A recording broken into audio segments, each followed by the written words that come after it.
अस्सलाम वालेकुम दोस्तों, क्या हाल है जी आप लोगों की। उम्मीद है कि आप खैरियत से होंगे। मैं तनवीर रांझा आज आप दोस्तों के साथ डिटेल डिस्कस करना है कि एमओडी जो है या असिस्टेंट डायरेक्टर की जो सीटें आई हैं और इंस्पेक्टर की जो सीटें हैं उन सब की तैयारी कैसे आप कर सकते हैं और उनका सिलेबस क्या है, अप्लाई कैसे करेंगे। तो इंशाल्लाह एक एक चीज़ आपके साथ डिटेल जो है वो डिस्कस होगी। तो सबसे पहले चलते हैं कि ये जो सीट्स हैं ना जी एमओडी की, मिनिस्ट्री ऑफ डिफेंस में आप याद रखिएगा कि एडी की सीट्स हैं।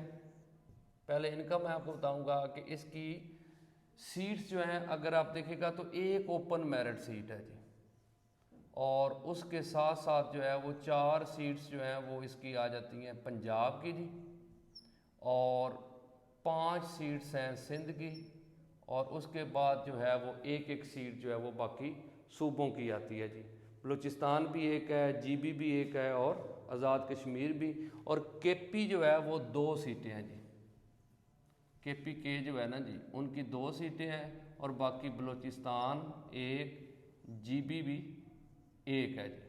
तो इसी तरह आज़ाद कश्मीर की सीटें भी जो है वो एक सीट है जी। एक तो ये आपको पता होना चाहिए कि सीट्स कितनी है। फिर इनकी एज का काफ़ी सारे दोस्त पूछ रहे हैं कि इनकी एज जो है वो कितनी है, तो 22 से 35 साल इसकी एज है जी। और इसमें ना कुछ लोगों को ये भी कन्फ्यूजन आ रही है कि जनरल एक्सेशन, तो जनरल एक्सेशन का आपने ज़हन में रखना है कि जनरल एक्सेशन इसमें इंक्लूड करके वो दी गई है। ऊपर अगर आप देखेंगे जो एडवर्टाइजमेंट हुई है तो उसमें बाकायदा इसकी उन्होंने बताया है कि इंक्लूडिंग जनरल एक्सेशन है। जिन लोगों ने स्पेसिफिक रिलैक्सेशन लेनी है उसके बारे में भी उन्होंने बताया है, जो ख़ास तौर पे लोग विडोज़ हैं और उसके साथ साथ जो मतलब बलूचिस्तान और सिंध रूरल एरिया से तल्लक़ रखते हैं उनको, या मिनारिटीज़ को 3-3 साल की रिलैक्सेशन दी गई है। मिनारिटीज़ जो जिसमें सिख आ जाते हैं, बुद्धिस्ट हैं या क्रिश्चियन हैं, बाकी जो जो मतलब मिनारिटीज़ हैं उनको ये शेड्यूल कास्ट वगैरह उनको दी गई है।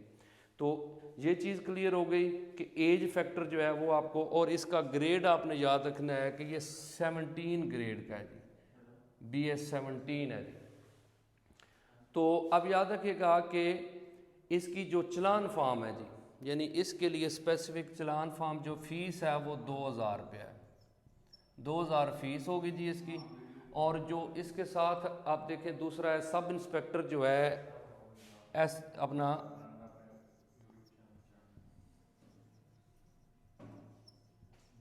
ये BS 14 का है जी, और इसकी जो चलान फीस है वो 1500 रुपये है जी।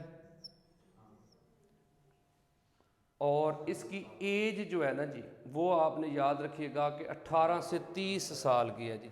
इसकी एज जो है वो 18 से 30 साल जो है वो इसकी एज जो है वो बनती है जी।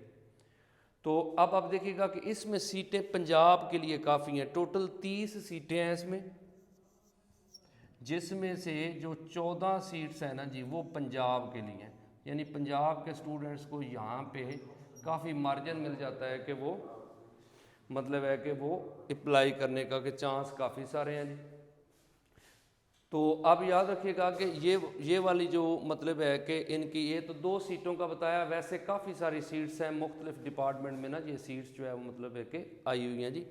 तो मतलब है कि एक चीज़ और टेक्निकल है कि वो आपने दिन में रखनी है कि जो सीटें जो है ना इन्होंने कहा है कि आप 2000 फीस अगर देते हैं तो आप एडी के लिए अप्लाई करेंगे, और आप सब इंस्पेक्टर के लिए 1500 का, यानी 14वें से 16वें तक 1500 का है, और उसके बाद फिर चलान का कीमत जो है वो कम होती जाती है। लेकिन एक चेक उन्होंने डाली है कि एक फ़ीस पे आप एट ए टाइम 2 सीट्स पे अप्लाई कर सकते हैं। ये तो था जस्ट क्राइटेरिया कि इसमें मतलब है कि सीट्स कौन कौन सी हैं और किस तरह आप अप्लाई कर सकते हैं। ऑनलाइन अप्लाई होगा और मतलब है कि फ़ीस आपने जमा करवानी है। और दूसरा ये भी याद रखिएगा कि इसका सिलेबस क्या होगा जी, पेपर कैसे आप कर सकते हैं। तो सिलेबस आपने याद रखना कि सिलेबस इनका 2 तरह का पेपर होगा जी। एक पेपर होगा MCQs, MCQs में इंग्लिश आएगी, इंग्लिश के साथ मैथ है, कंप्यूटर है, एवरीडे साइंस,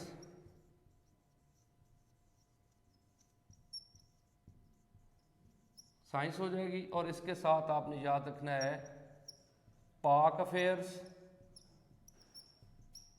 इस्लामिक स्टडी है जी,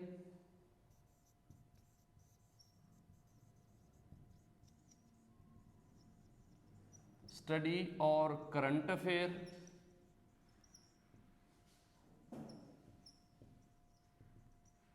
और एक पोर्शन आपने याद रखना है जीके का, जीके जनरल नॉलेज। मकसद है इसमें political map, physical map, world history, वो चीज़ें भी आएंगी। लेकिन अब आपने फोकस किन पोर्शंस पे करना है? ज़्यादा फोकस आपने याद रखिएगा इंग्लिश पे, मैथ पे, क्योंकि मैथ में एनालिटिकल रीजनिंग का पोर्शन भी देगा जी। और उसके साथ आपका ज़्यादा फोकस होना चाहिए करंट अफेयर पे, क्योंकि ये वाले पोर्शन जो है वो ज़्यादा डालता है ये एमओडी के पेपर में ना जी। तो ये तो था सिलेबस। अब अगर आपसे मतलब है कि आपको कहूँ कि तैयारी इसकी, सिलेबस को तैयार कैसे करना है, तो दो पैटर्न है जी।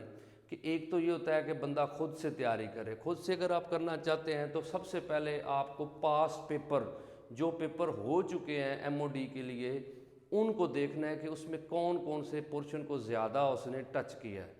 और उसके बाद आप करंट अफेयर को रेगुलरली जो है वो पढ़ेंगे, तैयार करेंगे। यानी पास पेपर की मदद से आप नेट से भी और बुक से भी तैयारी करेंगे, जो जो पोर्शन उसने ज़्यादा दिए हैं जी। और उसके साथ साथ आपने क्या करना है, करंट अफेयर। और फिर ये मैथ वाला, एनालिटिकल रीजनिंग वाला जो पोर्शन है, ये आपको पढ़ना पड़ेगा, क्योंकि ये बगैर पढ़े मुश्किल हो जाता है कि इसको समझा जाए। लेकिन ओवरऑल खुद से तैयारी करने में और एकेडमी में पढ़ने में क्या फ़र्क आता है? तो अब याद रखिएगा कि जो खुद से बंदा पढ़ता है तो उसकी मोटिवेशन लेवल ऊपर नीचे होता रहता है। कभी जोश आया तो ज़्यादा पढ़ लिया, और कभी जो है वो कहता है कि जनाब अब रख देते हैं। लेकिन एकेडमी आपकी बनाएगी रेगुलरिटी, और रेगुलर जब होंगे तो उससे ये फ़ायदा होता है, एक तो जो टीचर है वो एक्सपर्ट है अपने सब्जेक्ट का, तो वो ईजीली चीज़ें आपको ट्रिक सिखा के ईजीली आपको क्या है कि वो थोड़े टाइम में ज़्यादा चीज़ें करवा देगा। खुद से करेंगे हो जाती हैं, ऐसा नहीं है कि नहीं होती, लेकिन वो मोटिवेशन लेवल भी नहीं रहता, और दूसरा फिर बंदा खुद से उतनी चीज़ें डिटेल में, डेप्थ में जाके कर भी नहीं सकता। तो सब दोस्तों को मैं कहूँगा खुद से पढ़ें या एकेडमी में पढ़ें, लेकिन ज़रूर अच्छी तैयारी करें। और जितने भी दोस्त हैं उनके लिए ये एक मैसेज है, क्योंकि ना एक दफ़ा ज़रूर अच्छी तैयारी के साथ आप अटेम्प्ट दें। क्योंकि होता पता है क्या है कि कोई ऐसा है नहीं कि बंदे की ना मतलब है कि लक होती है, कई बंदे थोड़ी एफर्ट के साथ ही जॉब हो जाती है। तो एक दफ़ा जॉब हो गई तो फिर सारी ज़िंदगी जो है वो उनको पे करेगी। क्योंकि आपको पता है सबसे जो बड़ी चीज़ आती है वो है आइडेंटिटी। कि इंसान जो है ना, आपको पता होना चाहिए कि हर बंदे की ये ख्वाहिश है कि मेरी एक आइडेंटिटी हो, मेरी अपनी एक शनाख्त हो। चीज़ें कर लेते हैं, पैसा भी कमाया जा सकता है, लेकिन जो बंदे की आइडेंटिटी है ना वो बनाना बड़ा मतलब है कि उसको ज़रूरी है जी। तो उसके लिए एक मीडियाकर फैमिली का जो बंदा है उसके लिए गवर्नमेंट जॉब होना बहुत ज़रूरी है। क्योंकि प्राइवेट जॉब से आप पैसे तो कमा सकते हो, लेकिन जो असर रसूख है हमारे मुल्क में, आपको पता है सबसे बड़ी चीज़ ये अथॉरिटी होनी चाहिए। क्योंकि हमारे गांव वाले ख़ास तौर पे वो कहते हैं कि पैसे को और छोड़ो, आप ये बताओ आपकी जॉब कौन सी है। पैसा नहीं चाहिए हमें, हमें ओहदा चाहिए। तो इस वजह से जो दोस्त सुन रहे हैं वो कोशिश करें, अच्छी एफर्ट करें, और एक दफ़ा प्रॉपर तैयारी करें। क्योंकि सब दोस्तों को ना ये मसला आता है, कोई ना अकेडमीज़ वाले कह देते हैं जी कि ये एमओडी की तैयारी चल रही है, कोई कहते हैं जी हम एएसएफ की तैयारी करवा रहे हैं, कोई कुछ की कर रहे हैं। लेकिन सब जॉब्स का सिलेबस इसी तरह है कि English, math, computer, evidence science, पाक अफेयर, इंडियन हिस्ट्री है, इस्लामिक स्टडी, इस्लामिक हिस्ट्री आती है, करंट अफेयर है, जीके है, और कुछ जॉब में उर्दू भी आती है जी। तो इस वजह से जनरल नॉलेज को ना दोबारा बता दूं कि इसमें पॉलिटिकल मैप जो है ना जी,